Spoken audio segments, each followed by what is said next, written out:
Hello Munchkins, welcome back to the channel. My name is Ocean and I am an English educator on the platform of Unacademy. तो बच्चा बारी आप सबको पता है कि या तो आपके मिड टर्म स्टार्ट होने वाले हैं या काफी सारे बच्चों के ऑलरेडी स्टार्ट हो चुके हैं और एग्जाम में एक जो प्रॉब्लम हर बच्चे को आती है, नो मैटर आप किस क्लास में हो, is writing long question answers in literature section. कि मैम पता नहीं, चाहे हम कितने मर्जी अच्छे आंसर लिख ले, टीचर हमें कभी फुल नंबर देते ही नहीं है। And let's not forget the fact कि लॉन्ग क्वेश्चन आंसर्स का वेटेज भी अच्छा खासा होता है पेपर में। तो ऐसे में ऐसा क्या है जो आप अपने आंसर्स में लिख सकते हैं जिसकी वजह से मिरेकल हो जाए and your teacher can give you those full marks that you have been desiring for so long।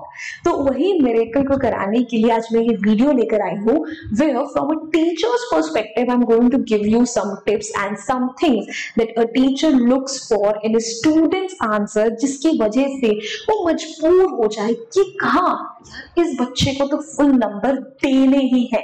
So अगर आपको भी वो टिप्स जानने हैं so that you can also write some amazing answers and आपको भी लिटरेचर में फुल नंबर मिल जाए, तो प्लीज इस वीडियो को एंड तक जरूर देखिएगा एंड जल्दी जल्दी जाइए, वीडियो को लाइक करिए, चैनल को सब्सक्राइब करिए and let's get started. By the way मेरी खिड़की पे कबूतर आके ऑडियंस बन गया है, तो मेरे ख्याल से इस कबूतर को भी पिछले जन्म में ना उसके टीचर ने ना फुल नंबर दिए नहीं थे, वो भी नहीं फुल मार्क्स के चक्कर में आया है। अब जो वो कबूतर ध्यान दे सकता है तो तुम तो ध्यान दे ही सकते हो। तो चलिए भाई लेट्स गेट स्टार्टेड। अरे कैसे now guys, tips to get those full marks and long answers। कौन से टिप्स हैं, दो ध्यान से देखना सब लोग। So here is the tip number 1। now बहुत ही बेसिक टिप है but nobody follows it। think before you start writing। a lot of students क्या करते हैं, and ये मैं अपने personal experience से बता रही हूँ because when I was a student I have made this mistake n number of times कि जैसे ही मैंने question paper मेरे हाथ में आता है, मैम बोलती है start writing, I go through the questions just ऊपर से एक brief तरीके से नजर घुमा लिया, skim the question and I start writing the answer right away। Now what happens when you do that कि while you're writing the answer तब आपको strike होता है कि यार ये चीज और इंक्लूड कर सकते थे, या ये पहले लिखना चाहिए था, ये बाद में लिखना चाहिए था, और maybe the way you were framing your points आपको लगता है कि shit ये तो इस तरीके से लिखना बेटर रहता। तो उस चक्कर में you are not able to give your best and जो आंसर या फाइनल रिजल्ट आता है वो इतना इंप्रेसिव नहीं हो पाता है। So how can you rather avoid it? Once you read the question, take your time, 2 minute का टाइम लो, ठीक है। I know the paper is extremely lengthy but still 2 minute ले सकते हो and think about the answer कि इसमें क्या क्या पॉइंटर्स आपको इंक्लूड करने हैं, क्या पहले लिखना है, क्या बाद में लिखना है, स्टार्टिंग कैसे होगी, एंडिंग कैसे होगी। This actually makes your answer look more coherent and जब स्ट्रक्चर अच्छे से बनता है आंसर का, जब आप सारे वैलिड पॉइंट्स को इंक्लूड करते हो तो टीचर आपको अपने आप फुल नंबर देगी। और जिन लोगों को लगता है ना कि अगर हम महाभारत लिख देंगे तभी हमारे फुल नंबर आएंगे, तो ये जो आपके दिमाग में मिसकंसेप्शन है इसको हटा दीजिए। इस चक्कर में आपके फुल नंबर अगर उस क्वेश्चन में आ भी गए एक आध बारी तो आपका आता जाता पेपर छूट जरूर जाएगा। और ये पता नहीं क्यों आपके क्लास 11th में टीचर्स आपके दिमाग में भर देते हैं कि भाई देखिए चाहे हमने लिखा है कि 120 to 150 के वर्ड लिमिट है बट ऐसा नहीं है, हम इसमें नहीं मानेंगे, आपको 200-250 वर्ड का एक पूरा एस्से लिखना पड़ेगा तब आपको अच्छे नंबर मिलेंगे। No, it's not like that। if CBSE has laid some guidelines, there is some sense behind it and class 11 में हो सकता है कि आपके स्कूल टीचर्स की मनमानी चल जाए, but जब क्लास 12 में बोर्ड एग्जाम्स होंगे then there no teacher discriminates against a student जिसने वर्ड लिमिट के अंदर सारा आंसर अच्छे से लिखा है। the teacher would rather prefer the student जिसने वर्ड लिमिट में बढ़िया आंसर लिखा है या फिर over the one जिसने 250 वर्ड का एस्से लिखा है और उसमें काम की बात एक भी नहीं है, राइट। सो प्लीज, ठीक है, आप थोड़ा सा सोचो, अच्छे से अपना आंसर लिखो ताकि आप गागर में सागर भर सको और आपका जो आंसर है वो ज्यादा कोहेरेंट लगे ताकि टीचर आपको अच्छे number they. Now, moving on to the next one, give a proper structure to your answer, which I have already covered in a way in the first point. कि भाई एक आंसर का ना structure होना बहुत जरूरी है। What do I mean when I say structure? उसकी स्टार्टिंग, उसका मिडिल, उसका एंड, ठीक है, एक पॉइंट दूसरे पॉइंट को लीड करे, उससे कनेक्ट करे। ऐसा ना हो कि एंड वाली बात को हमने पहले लिख दिया, पहले वाली बात को एंड में लिख दिया।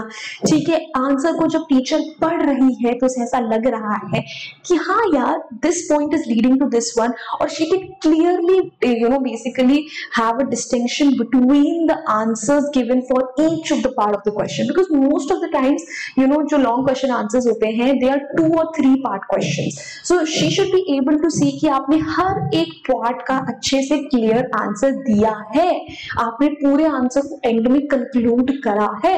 तो जब वो स्ट्रक्चर होता है तब आपको अच्छे मार्क्स मिलते हैं। प्लीज इस चीज को ध्यान में रखना।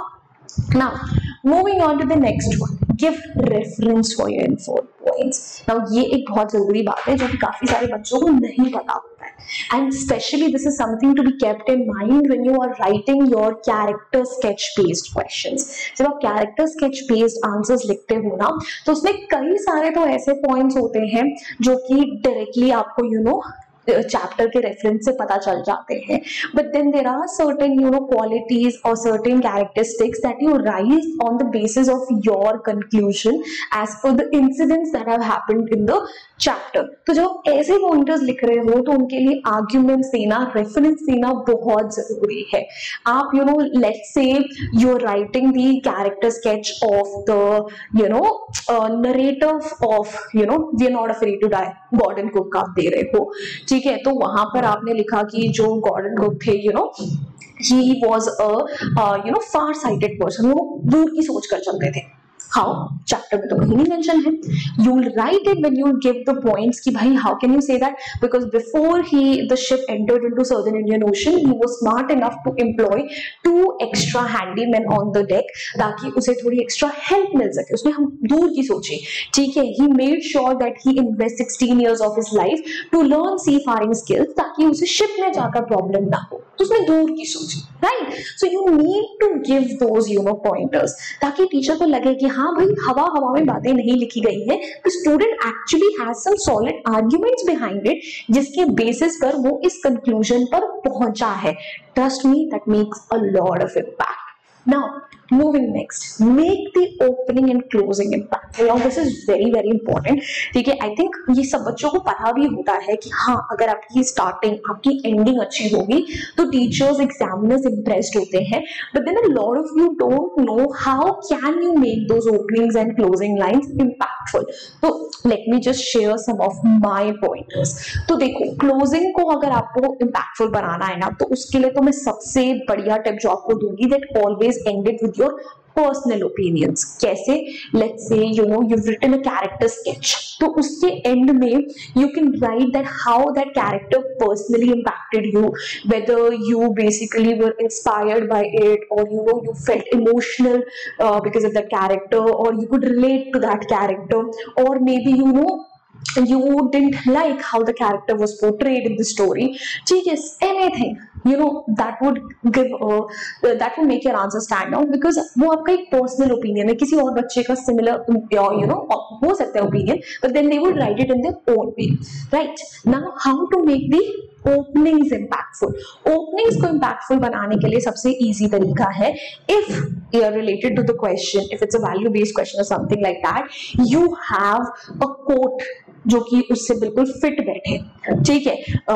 लेट्स से फॉर एग्जाम्पल, ठीक है, कि आप अगेन उसी नरेटर का ले लेते हैं कि आप we are not afraid to die के नरेटर का कैरेक्टर स्केच लिख रहे हो, ठीक है। तो आपने बेसिकली स्टार्टिंग कर दी, courageous is not a man who never fears anything but someone who overcomes fear. This is the line from Nelson Mandela. How can you say that? Because you will tell them how they overcome their basically fear when they were struck by those waves and everything. So in this way, ठीक है, जो आपकी openings है वो हमेशा अलग सी लगेंगी। और let's say if it's a question, if it is that is asking you that whether you agree with it or not, ठीक है, तो instead of saying that we agree with it, you can say I second the thought presented in the question above.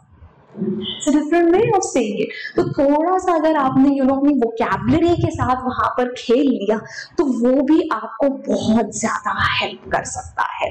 So just remember these are some amazing golden tips. Next, answer all the parts of the question. Now, this is a very basic tip, but trust me, as a teacher, I have seen it. When I was teaching offline, जब मैं बच्चों की copies check करती थी कि बच्चे जो हैं सिर्फ एक पार्ट पे फोकस करते हैं, जो सेकंड थर्ड क्वेश्चन का पार्ट होता है उसको मिस आउट कर देते हैं completely, and they do not answer them or they do not basically give them the due importance. वो चीज मत करना. मेक श्योर कि आप हर एक पार्ट का अच्छे से आंसर कर रहे हो. ठीक है, यस डेफिनेटली होता है कि जो पहला पार्ट है उसमें कई बार आपके पास ज्यादा पॉइंटर्स होते हैं और जो लास्ट के एक आध पार्ट्स होते हैं उसमें इतना सब कुछ लिखने के लिए नहीं होता. But even if it is like a yes और नो काइंड ऑफ आंसर, तो आप उसमें मेंशन करो कि yes you agree, no you don't agree, और these are the qualities that you can attribute to whatever the question is asking. So please, whenever you revise your answers towards the very end, make sure कि आप उसमें check कर रहे हो कि क्या आपने अपने क्वेश्चन के हर एक पार्ट का आंसर दिया है या नहीं दिया है. बिकॉज कई बार आते जाते हुए बच्चे इन्हीं सब सिली मिस्टेक्स की वजह से अपने नंबर्स जो है लूज कर देते हैं. आता जाता चला गया, तो फुल मार्क्स लाने तो इन चीजों को भी ध्यान रखना पड़ेगा. Now on to the next one, include your opinion and thoughts. This I've already covered in a way, but I would still emphasize on it that a lot of students just stick to the facts. A lot of students just summarize the entire story no matter what the question asks you, but that is not going to fetch you the correct those full marks that you've been craving for.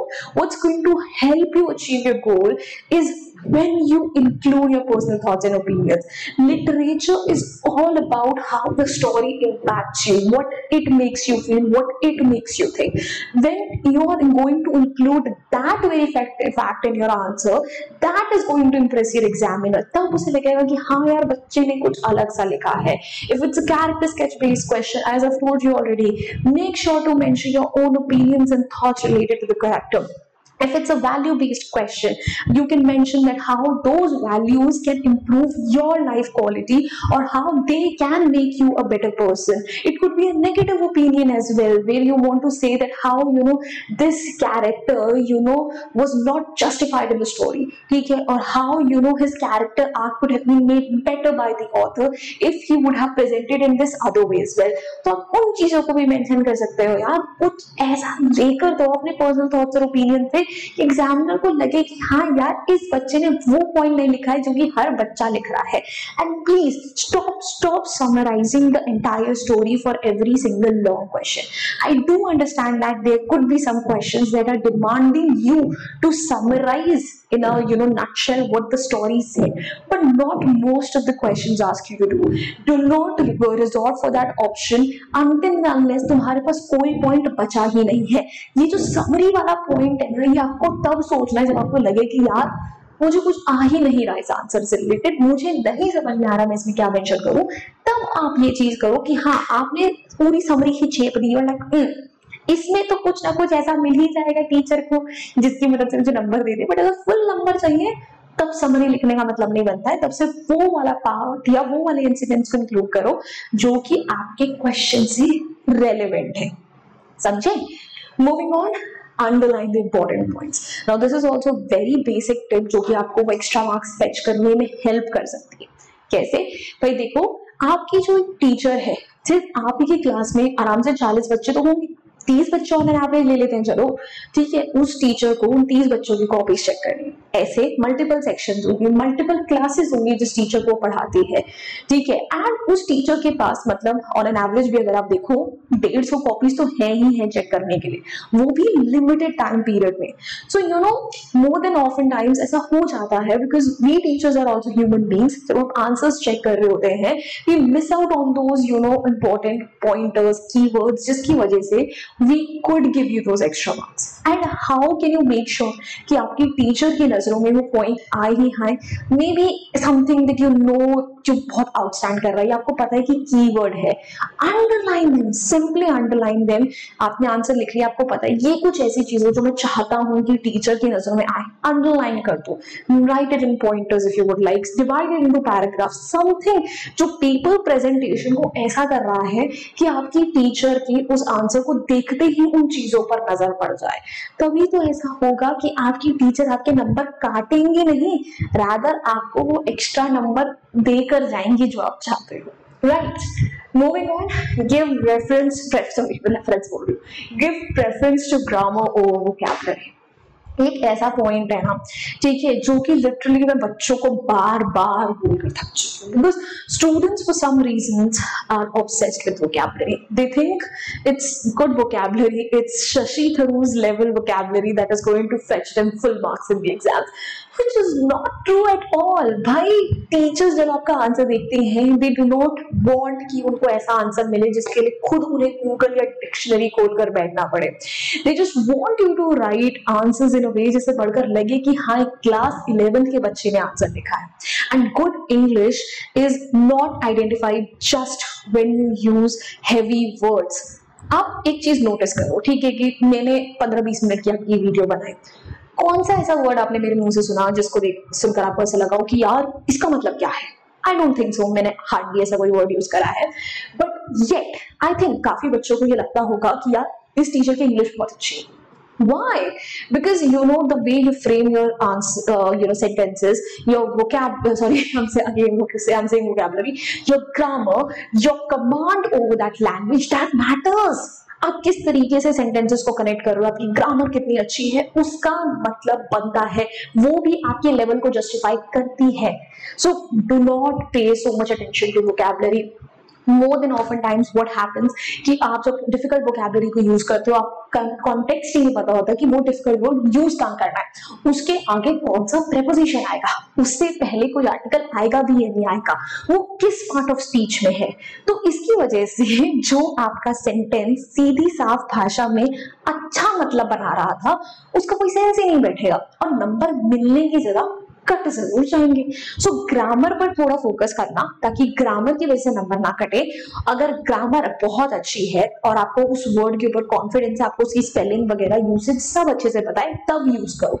Otherwise if you are someone who struggles with grammar already, vocabulary को भाड़ में जाने दो. अगर आप simple भाषा में भी अपने आंसर लिखते हो and yet they make complete sense, आपको नंबर फुल मिल सकते हैं. आप जो सीबीएसई के टॉपर्स है उनकी आंसर शीट चेक करो, कितने डिफिकल्ट वर्ड्स यूज करते हैं, नहीं करते, उनको सही जो फुल नंबर है इसलिए मिलते हैं because they write to the point answers, सही आंसर्स. तो सही लिखो, ठीक है, कैसे उसको और अतरंगी बनाना है वो बाद में सोच लेंगे. So this is very important की पॉइंट टू बी नोटेड. सो या that's it from my and. I think हमने बहुत अच्छे अच्छे पॉइंट्स पर डिस्कस करा है और इसके बाद भी अगर आपके कुछ डाउट्स रह जाते हैं ना, तो पता है अनअकैडमी के ऐप पर ना ऊना है.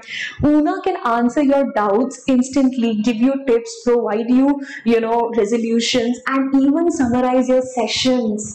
यार अभी तक इस्तेमाल नहीं करा है, ट्राई नहीं करेगा इस फीचर को, प्लीज अभी अभी एप्लीकेशन को डाउनलोड करो, ट्राई करो. जो बचे कुछ डाउट्स मैं यहाँ पे सॉल्व नहीं कर पाई हूँ, आई अश्योर यू कि ऊना तो जरूर कर देगी. And yeah that's it from my end बच्चा party. Now I really hope आपको सेशन अच्छा लगा है. आपको और ऐसे सेशन चाहिए तो प्लीज जाओ ओशन मैम को अनअकैडमी पर फॉलो करना स्टार्ट करो, बिकॉज हम एप्लीकेशन पर भी ऐसे बहुत सारे फ्री ऑफ कॉस्ट सेशंस लेते हैं जहाँ पे आपको ये सारी टिप्स, सब कुछ, क्वेश्चंस, आंसर्स, वो भी फ्री नोट्स के साथ मिल जाएगा. तो फटाफट डाउनलोड करके फॉलो कर लीजिए. And yeah, that's it from my end. Now I hope you guys enjoyed this session. You found it helpful. If you did, go ahead, hit the like button, share it with your friends, and do not forget to subscribe to our channel. I'll see you guys next time. Until then, bye bye. Hasta la vista. फिर मिलेंगे पढ़ते पढ़ते. Bye guys.